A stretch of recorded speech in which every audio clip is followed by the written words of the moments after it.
On est au Petit Journal Montparnasse ce soir, une soirée consacrée à la musique et à la BD. Deux thèmes que vous connaissez bien, que vous aimez bien? Absolument, je baigne dedans. Quel est votre univers sonore favori? Mon univers musical. Musical. David Bowie en premier. C'est quelqu'un que je place au-delà de beaucoup de choses, dans le panthéon de mes artistes de référence. Et puis un peu de jazz évidemment, mais toujours en musique, le travail. Quand vous travaillez, quand vous dessinez, est-ce que vous travaillez en musique et quel genre de musique est-ce que ça vous inspire en particulier pour créer? La musique me permet de me plonger dans un univers et en tout cas dans un rythme. Et suivant le temps, la nécessité du travail à faire, je vais être dans une musique plus ou moins prégnante, plus ou moins trépidante. Mais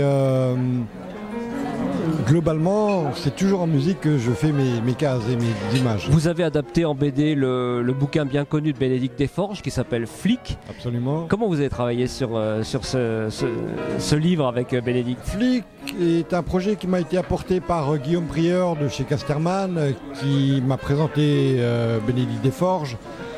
Et ça m'a intéressé parce que ce qui m'intéresse en définitive dans le rapport à l'image et à la bande dessinée, à la narration, c'est la confrontation au réel.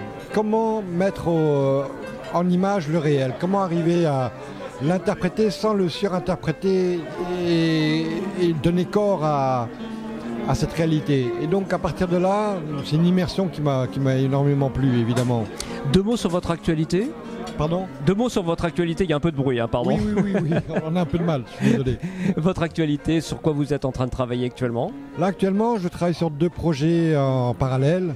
L'adaptation des Noces barbares de Yann Kefelec pour un éditeur, pour Philéropolis, et qui est un travail très dur pour un texte assez noir. Et pardon. Un autre travail, c'est une plongée à nouveau dans l'histoire du Cambodge. Donc ça va être un long récit graphique, un roman graphique, et qui n'est pas de la fiction, qui est de l'ordre de la mise en scène de l'histoire. D'accord. Parce que j'essaye de justement recontextualiser, redonner à voir ce moment de l'histoire que l'on croit connaître, mais qu'en définitive, la plus grande majorité des gens ne connaît qu'à travers des clichés. Ah, ok. Est-ce qu'il y a un site sur lequel on peut suivre votre actualité, justement, votre travail? Il y a le site Serraing qui présente un peu mon travail, mais sur Facebook notamment les gens me suivent. Je donne à voir régulièrement l'avancée des travaux et c'est sur ce site que j'ai le plus grand nombre de retours. Ok. En tout cas, on vous souhaite une bonne soirée, puis vous serez en dédicace tout à l'heure, parce que je crois qu'entre les sets de l'orchestre, vous allez dédicacer vos ouvrages. Oui, en dédicace, et je fais une petite performance graphique tout à l'heure. Oui, c'est vrai, en plus. En plus. Très bien, ben, on vous souhaite une très bonne soirée. Merci beaucoup à vous, Sarah. Merci à vous.